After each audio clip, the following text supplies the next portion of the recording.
Ever stuck when you're about to start a meeting, not sure how to do it, what to do?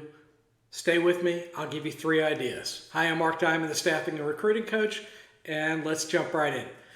The first thing we're going to do is want to be organized. Literally, let's get everything off of our desk, everything.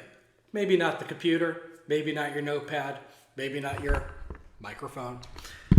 Step 2, have your script in front of you. If you don't like a script, use an outline. Doesn't really matter. Give yourself places to write out the answers. Pen, paper, keys. 3, biggest one, make a friend.